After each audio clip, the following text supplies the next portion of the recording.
Alors, je vais présenter un cas clinique un peu internistique qui nous a un peu déroutés. Alors, le cas clinique le patient a été géré entre deux hôpitaux. Donc, il y a l'hôpital de Saint-Pierre à Ottigny, c'est une ville pas très loin de Belgique, et l'hôpital de Namur, là où je travaille. Alors, c'est une patiente qui est née en 67, donc elle a 56 ans, mais le cas clinique se passe en 2001, donc à ce moment-là, elle avait à peu près 54 ans, avec comme entre autres antécédents un asthme, avec une polypose naso-sinusienne et une intolérance à l'aspirine, c'est-à-dire un syndrome de Vidal. Elle a fait une tuberculose en 91, hypertendue, elle a une hépatite B connue, maladie de Birmer, épileptique, et elle avait fait un SARS-CoV-2, un Covid en 2020. Dans son traitement, rien de très transcendant, elle prend un antileucotriène, du Symbicort. Alors comme elle avait un asthme sévère, elle était sous Nucala, donc mépolizumab, lévocetirizine, lisinopril et son traitement d'épilepsie. Alors vous savez que la Belgique était un pays, comment dire ça, bien connu pour la bande dessinée, donc mon cas clinique sera également illustré. Alors la patiente est admise d'abord en premier lieu via les urgences en janvier 2021. Pourquoi? Parce qu'elle s'est plainte de douleurs abdominales importantes. Elle décrit également du pyrosis qui persistait déjà pendant une dizaine de jours. Alors c'est une patiente asthmatique, donc elle avait un fond de dyspnée chronique en aggravation, accompagné de toux. Elle avait une asthénie persistante, elle n'a pas d'autres plaintes particulières. Est-ce qu'elle avait fait de la fièvre?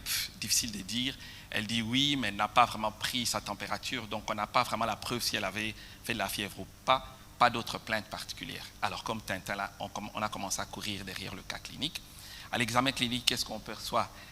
Elle a une bonne saturation transcutanée à 94%, la fréquence cardiaque 81 par minute, elle pèse 79 kg, pression artérielle 135-85 mm de mercure. À l'examen clinique, on perçoit des sibilances diffuses, mais c'est une patiente asthmatique qui était déjà sous traitement très fort, plus à gauche qu'à droite.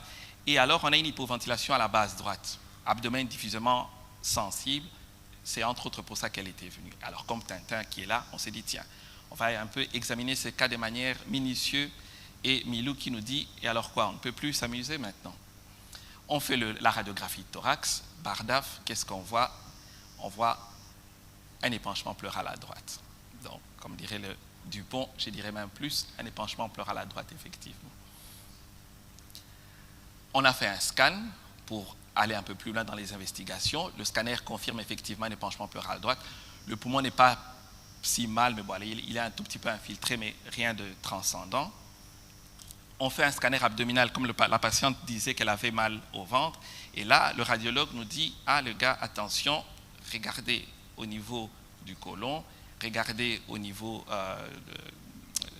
des anses digestives plus basses. On voit une infiltration importante avec un épaississement de la paroi.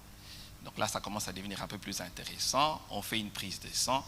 Et alors, qu'est-ce qu'on voit? On est attiré par une importante éosinophilie sanguine. On a près de 41% d'éosinophiles et presque 5000 d'éosinophilies. Rien d'autre. Je pensais qu'elle allait être anémique comme elle avait une maladie de Birmer, mais pas plus que ça. Elle avait 13 d'hémoglobine. Rien d'autre, pas de diabète, bonne fonction rénale, ionogramme normal, pas de syndrome inflammatoire, pas d'hypoprotéinémie qui puisse expliquer éventuellement un épanchement pleural associé. Alors, on a tapé large, hein, donc on a fait une sérologie pour exclure une virose, CMV, hépatite B, hépatite C négatif. On a recherché la mononucléose. On a vu qu'elle avait des IgG positifs, mais des IgM négatifs, herpès négatif, les ANCA sont négatifs. On a même recherché des parasites, rien de tout cela. On a fait une ponction pleurale exploratrice pour voir un peu quelle était la nature de l'épanchement pleural. Et là, on nous a répondu, ah, c'est un transsudat très éosinophilique avec 36% d'éosinophiles. On s'est dit, bon, voilà, on a été faire un PET scan. Vous me direz, tiens, vous allez jusqu'au PET scan. Ben oui, effectivement. Pourquoi? Parce qu'on sait que parfois, quand on a une éosinophilie importante, dans certaines éosinophilies primaires, on peut avoir une néoplasie ou une maladie myéloproliférative. Donc, on se posait la question s'il n'y avait pas une maladie myéloproliférative sous-jacente. Donc, comme Tintin et Capitaine, on a continué à poursuivre notre chemin. On a fait une fonction respiratoire qui montre une composante restrictive, bien entendu, avec son épanchement pleural. Alors là, on commence à voir des pistes. Vous voyez les pas du Yeti qui apparaissent. Voilà le résultat du PET scan. Le PET scan ne nous apporte rien de plus. On voit tout au plus que l'épanchement pleural fixait un tout petit peu, mais vraiment rien de très transcendant. Voilà, ça fixait un tout petit peu. On a fait une échographie cardiaque, on s'est dit peut-être qu'il y a une décomposition cardiaque qui puisse expliquer l'épanchement pleural. L'écho ne montre rien. On a dosé le NT-proBNP qui est normal également. On a recherché une polynévrite, vous comprendrez pourquoi, mais l'EMG est négatif. Et alors on a recherché est-ce qu'il n'y a pas de biopsie à faire quelque part, s'il n'y a pas un granulome quelque part. Non, rien du tout. Comme Tintin, on s'est dit, où allons-nous? On a commencé à réfléchir, on ne trouve toujours pas. Je ne sais pas, peut-être si vous avez des idées dans la salle. Alors nous, on s'est posé la question, est-ce que ce n'est pas une granulomatose éosinophilique avec polyangite? Pourquoi est-ce qu'on a pensé à ça? Parce que c'est une patiente qui est asthmatique. Je vous ai dit aussi qu'elle avait comment on appelle ça? Elle avait une polypose nasosinisienne et elle avait un Vidal. On s'est dit, tiens, donc granulomatose éosinophilique avec polyangite, ce qu'on appelle un Sjogren-Strauss à l'époque. Donc on s'est dit, regardons si ce n'est pas ça. Alors j'ai rappelé les clichés que j'ai pris du site de l'oncle Paul. Je vous rappelle, dans le cadre d'un Sjogren-Strauss, c'est une maladie qui s'est fait généralement en 3 phases, avec un asthme et une rhinite qui apparaît autour de la trentaine. Cette patiente avait une rhinite, elle avait un asthme également. On peut avoir une atteinte pulmonaire avec une éosinophilie importante. Et également, on a une phase vasculitique avec des infiltrats pulmonaires, parfois des atteintes mononévritiques. C'est pour ça qu'on a fait, entre autres, l'EMG. Une pleurésie avec une myocardite et parfois une atteinte digestive. Ça, c'est ce qu'on retrouvait chez nous, chez ce patient-ci. Et alors, on peut avoir également d'autres manifestations extrathoraciques, comme j'ai dit, soit pulmonaires, soit cardiaques, souvent avec une hyperéosinophilie, avec une augmentation d'IgE. Mais chez notre patient, on n'avait pas d'IgE associé. Et alors, donc, on s'est dit, est-ce que c'est un Sjogren-Strauss? On a été rechercher les critères de l'American College of Rheumatology. Asthme, oui, le patient était asthmatique. Éosinophilie sanguine, oui, il en avait. Monopolyneuropathie, on n'en avait pas. On a fait une EMG, on n'a rien trouvé. Infiltrat pulmonaire labile, non, on n'en avait pas. On avait même un scanner qui ne montrait rien. La radio ne montre pas, le scanner ne le montre pas également. Douleur ou opacité sinusien, difficile de dire, mais je ne l'ai pas dit, mais en fait, sur le PET scan, ça fixait un tout petit peu au niveau sinusien. Mais comme c'est une patiente qui avait une polypose nasosinisienne, on avait mis ça sur ce compte-là. Vraiment, pas de quoi mettre sur la dent pour dire qu'il y avait des douleurs sinusiennes. Pas d'éosinophilie extravasculaire à la biopsie. Et alors, en plus, dans le Sjogren-Strauss, bien souvent, on a des P en cas qui doivent être positifs. Et comme je l'ai montré ici, les en cas étaient négatifs chez la patiente. Donc, on s'est dit, caramba, tout est à recommencer. Alors, dans un second temps, on s'est dit, est-ce que c'est une origine médicamenteuse? Un possible syndrome d'hypersensibilité lié à médicamenteuse, c'est-à-dire à un DRESS, probablement Florence en a parlé cet après-midi. Alors, on a été checker sa liste de médicaments. On a vu qu'il a du Montelukast, du Symbicort, des Mepolizumab, la lévocetirizine. Et alors, on a vu qu'il y avait des lisinopril, donc un IEC qu'on sait qui peut être pourvoyeuse d'hyperéosinophilie. Et également un anti-épileptique, levetiracetam, donc le nom commercial c'est le Keppra, qu'elle prenait également. On a été rechercher les critères de la drug, c'est les critères japonais, Drug Induced Hypersensitivity Syndrome. Donc, généralement, dans les cadres de DRESS, je suppose c'est ce que Florence a dit, probablement en fin de matinée, on a parlé également dans les toxicodermies médicamenteuses. Bien souvent, on a un exanthème maculopapuleux, on a des manifestations cliniques persistantes, on peut avoir de la fièvre, une élévation des transaminases, des anomalies avec une hyperleucocytose, des lymphocytes atypiques, une hyperéosinophilie, des polyadénopathies et une réactivation du virus de l'herpès 6. Mais quand vous regardez par rapport à notre patient, exanthème, on n'avait pas. Fièvre, difficile de dire parce que le patient ne savait pas nous le dire avec certitude si elle avait fait de la fièvre. Pas d'élévation de transaminase. La seule chose qu'on avait, c'était des anomalies au niveau biologique, c'est-à-dire l'hyperleucocytose, hyperéosinophilie, polyadénopathie, on n'a pas trouvé. Réactivation de l'herpès 6 également, on ne l'avait pas. Par contre, comme j'ai montré là, il parle des lymphocytes atypiques, mais ça, on a retrouvé ça par après. Quand on a dosé, mais on était déjà en dehors de la crise, parce qu'en premier lieu, on n'en avait pas pensé, on a redosé les lymphocytes atypiques, et on voit effectivement qu'il y avait un taux quand même assez élevé, à 3,6 des lymphocytes atypiques.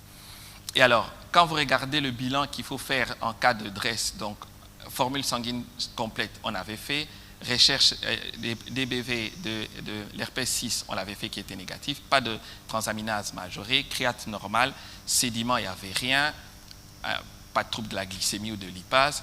Alors, il faut exclure d'autres diagnostics, ça on a fait, on a regardé les FAN qui étaient négatifs, sérologie hépatite A, B, C négatif, mais il avait des antécédents d'hépatite B. Biopsie d'adénopathie, il n'y avait pas d'adénopathie à biopsier, et bon, il recommande un suivi à faire. Donc là, on s'est dit, tiens, est-ce que c'est un DRESS, pas DRESS? Vous voyez, on a des critères, des éléments un peu éparses comme ça. Donc là, on a été rechercher le Regiscar dans le score pour déterminer un DRESS. Alors, comme vous voyez ici, en principe, quand on a un score en dessous de 2, on peut exclure la maladie. Quand on a un score entre 2 et 3, c'est possible. Entre 4 et 5, c'est probable. Et au-delà de 5, le diagnostic est certain. Donc, on a commencé à regarder ligne par ligne. Fièvre, bon, on ne savait pas dire est-ce qu'il y avait de la fièvre ou pas parce que ce n'était pas très clair. Polyadénopathie, on n'a pas trouvé. Éosinophilie sanguine, OK, on a coché la case. Lymphocyte atypique, on était fort tenté de le doser, mais on n'avait pas la preuve directe qu'au moment où la patiente était en aiguë, qu'on avait des lymphocytes atypiques. On l'a vu par après, mais il y en avait déjà moins. C'est possible qu'il l'avait, mais on ne l'a pas coché parce qu'on n'avait pas la preuve. Atteinte viscérale, je vous ai montré qu'il y avait une atteinte au niveau digestif. Et alors, également, on avait exclu d'autres causes. Donc, si on calcule, on est à peu près à 4. Donc, on est entre probable. Hein. Donc, oui, c'est ça, 4 et 5, donc plutôt probable. Et alors, oui, c'est donc score final 4 et 5 probable. Et alors, on a été reprendre ses anciens dossiers. Et puis, comme le capitaine Haddock, ici, on s'est dit, saperlipopète. On a retrouvé son rapport, parce que comme je vous ai dit, il avait été soigné dans un autre hôpital avant de revenir chez nous. Et quand on regarde dans le rapport, qu'est-ce qu'on lit dans le rapport de consultation de l'hôpital d'Otigny? Le médecin qui l'avait vu, qui nous dit, a noté également que la patiente avait été hospitalisée en médecine interne pour une pneumonie à SARS-CoV-2, comme je vous l'ai dit tout à l'heure, et que pour une activité épileptiforme, donc il n'avait même pas fait une vraie crise d'épilepsie, à l'EEG, un traitement par Keppra avait été mis en route, donc le levetiracetam, le médicament anti-épileptique. On dit, ben voilà, ça doit probablement être ça. On a fait une TTL, test de transformation lymphoblastique, et puis on s'est écrit Eureka, ça doit être ça. Donc, on a eu un TTL clairement positif pour le Keppra. Je ne vais pas m'étendre sur le syndrome de DRESS, hein, probablement on en a parlé longuement cet après-midi. Maladie iatrogène, souvent méconnue, avec une mortalité qui peut être importante, qui peut monter jusqu'à 8 à 10%. Étiologie, pas toujours très claire. On dit qu'il y a une hypersensibilité par les lymphocytes T avec une sécrétion de toute une série de cytokines. Visiblement, il y a les interleukines 5 qui peuvent être impliquées, raison pour laquelle on a une éosinophilie sanguine importante. Souvent, les médicaments peuvent être impliqués, dont beaucoup les antiépileptiques, comme je vais le montrer tout à l'heure. Vous voyez la classe des médicaments qui sont souvent impliqués dans les syndromes de DRESS. Et alors, on voit en premier, c'est souvent les anticonvulsivants, hein, donc les antiépileptiques.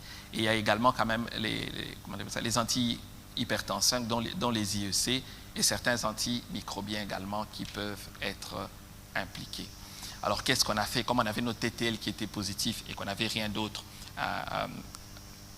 comme critère clinique, ben on a arrêté le traitement, on lui a retiré son lévocétiritam. Comme j'ai dit, ça a été remplacé par une autre thérapie, mais pas très longtemps. De mémoire, je pense qu'on l'avait mis sous Topamax, mais comme on a posé la question au neurologue, on n'avait pas la preuve réellement que c'était une épilepsie. Il avait une activité épileptiforme à l'EEG. On a dit au neurologue, est-ce qu'on ne peut pas faire du wait and see, arrêter le traitement et voir. Et le neurologue était d'accord, donc on a arrêté complètement, il n'avait plus rien eu. Qu'est-ce qui s'est passé? Ben, il y a eu une régression, le taux d'éosinophilie a diminué, la radiographie de thorax s'est normalisée, l'épanchement pleural est parti, et le patient c'est le patient, voilà, la radiothorax, le patient est resté, la radiothorax plus tard est restée normale. Alors, comme vous voyez, c'était un cas un peu patchy. Hein. Ce qui nous a beaucoup perturbé, c'est que, je poserai la question à Florence qui est là, ce qu'on n'avait pas de rash cutané. Généralement, quand on a un DRESS, on s'attend toujours à avoir un rash, mais ici, on n'avait pas du tout. On avait critères 4 à 5, probables, et puis le TTL nous a aidé quand même à confirmer le diagnostic et c'était bien ça. Et en plus, quand on a arrêté le traitement, on a vu que tout est rentré dans la norme. Mais voilà, mais on n'avait pas de rash cutané.